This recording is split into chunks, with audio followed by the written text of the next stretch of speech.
It's Friday, the 1st of March, with a special breaking news extreme weather report here from the Blanco Lirio Global World headquarters, where we are getting enough snowfall out of this current storm to hopefully bring us up to a normal snowpack or above average snowpack in the High Sierra. And this is a very interesting weather phenomenon. Let's check it out. But first, here at Palisades, Tahoe, formerly known as Squaw Valley, check out the wind gust. 121.2 mile per hour peak wind gust this morning on Ward Summit at the top of the Sierras. 105 knots over on the Siberia Summit. And it's these extreme winds that's driving the high snowfall in the Sierra via orographic lift. Let's check it out.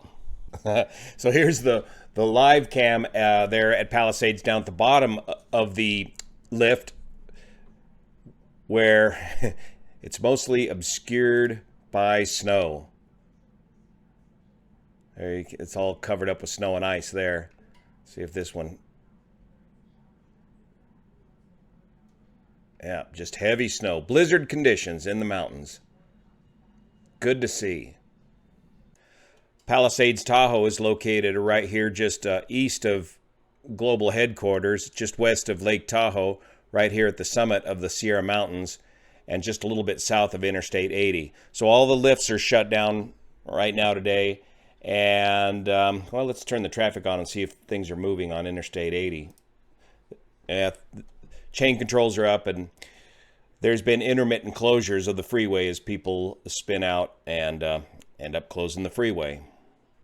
So here's what's driving this from the weather prog charts at 18,000 feet or 500 millibars. We've got this perfect low pressure coming down from Alaska and firing off directly perpendicular to the Sierra Mountains. So here's the Sierras, and here is the winds aloft hitting these mountains just perfectly perpendicular, which is causing the lift, which is causing the orographic lifting. Temperature dew point spreads come together and wrings out the moisture right here over the mountains. Here at windy.com, we can get another picture of it. Cold air coming down out of the north past Alaska and bending around and firing off just perfectly perpendicular here to the Sierra Mountains. And let's see, where are we at? That's, flight level 180. Now, related to this bend in the jet stream is the extreme fire conditions we're seeing here in Texas, with hot temperatures and sinking winds and very, very dry conditions, making it ripe for these fires to burn. And they've just burned 1 million acres in Texas. And if you've not experienced a 1 million acre fire like we have here in California, a 1 million acre fire means you can take off in your small airplane, fly up to about 10,000 feet, and as far as the eye can see, it is burned.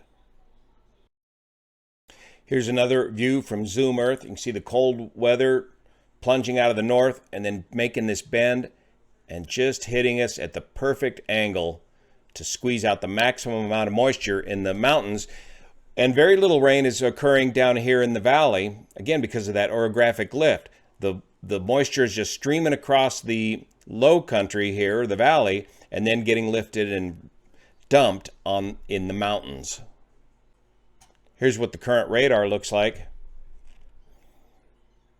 So the winds aloft are driving this weather this direction, and closer to the surface, the winds come up from the south a bit. And here's where that snow is falling, right along the crest of the High Sierra. And this is really important because the Sierra Mountains are our primary source of water storage here in California. Without the snow in the mountains, we don't have that nice slow runoff to fill up our reservoirs, lakes and streams throughout the rest of the year, which is extremely dry here in California. So this is what is going to get us up to, or perhaps a little bit beyond, our average snowpack. Remember, last year we had a huge snowpack, like over 200%. So all our reservoirs are still living off of last year's water, so they'll be able to easily fill again this year. As a homeowner here, Where I live, it means, again, another year where we get to keep our house. There's a less likely of a chance of a devastating wildfire burning us out this year once we see weather like this. Meanwhile, over in Texas, the wildfires there are devastating communities. As this jet stream winds wind around,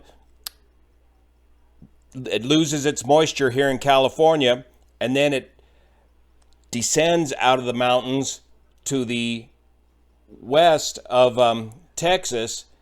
The descending winds, westerly winds, heat up as they descend, and the temperature dew point spreads way out. Very dry conditions, and you get these extreme fire conditions.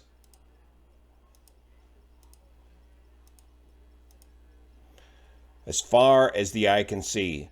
Mostly light, flashy fuel, which will move very quickly across the flat, level terrain when driven by the winds.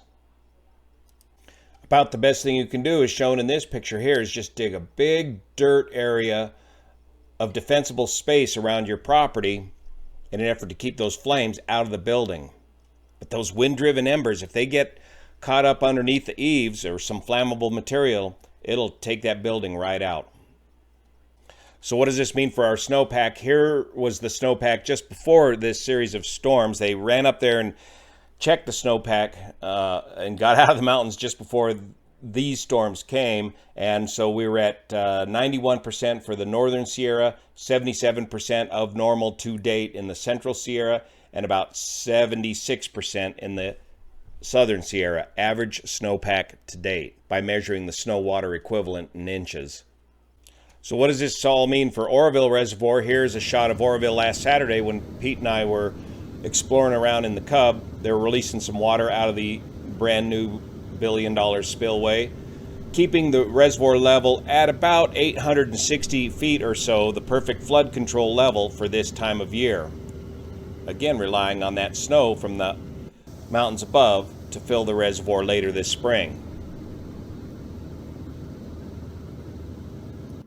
Here's the 30-day plot for the Oroville Dam reservoir elevation. So they're slowly bringing it up from 840 to 850 and now up to 860 feet as they slowly bring the elevation of the reservoir up to a total of 900 feet by the end of the rainfall season. So they'll top it out right about June time frame. And here's what it looks like on Lakes Online as they bring it up in a controlled fashion up to 900 feet, which they easily achieved last year. And look at that. We're ahead of last year at this point, again, because we started off with so much water from the end of last year. So this is looking good. Looking at the inflows into Oroville Reservoir over the last 30 days, we can see it peaked out here back around 1920 February. I recorded about 2.5 inches of rain in the Blanco Lirio rain gauge, the single heaviest rain event. That was one of those warm atmospheric river events into Oroville Reservoir. Peak inflow of 36,000 CFS. And just this morning, I dumped out 2.1 inches of rain in the new Blanco Lirio rain gauge. Thank you, Dwight Weiss of Weiss Brothers Nursery. A very accurate rain gauge. Looks like it peaked out just under 20,000 CFS. Remember, during extreme rain events, these inflows, and at the time that the spillway failed, these inflows can easily exceed 100,000 cubic feet per second. And it's always interesting to see how they control the outflow of water here at the Oroville Reservoir to manage that elevation of water to keep the flood control level the way they want it. But this stair-step pattern here looks to me like California's transition to solar power. Solar power doesn't work at night. So you got to run the turbines at night to feed the grid. And so I believe this residual back here is, when you're looking at the total outflow at Oroville Reservoir, you're looking at the spillway, the Hyatt power plant, the river valve outlet system, and also outlets from the afterbay, the Feather River afterbay. So I believe these numbers down here at the bottom, around 4,000 CFS or so, would be just the spillway running continuously behind the scenes. And then they open up the turbines at night and run the turbines up to about 15,000 CFS to feed the grid, and then shut it off and save the water during the day. And it looks like they've run a good long spill here just the last couple of days in anticipation of this storm. So we're expecting another big heavy band of weather to move through today and tomorrow. And as the weather moves through, the snow level will continue to drop, which is great. That's going to just pack that snow in there in the high Sierra. This series of storms, or at least this one big storm right here alone, will add about an additional 8 to 10 feet of new snow in the mountains. Exactly what we need, without flooding out the valley. It's a perfect condition.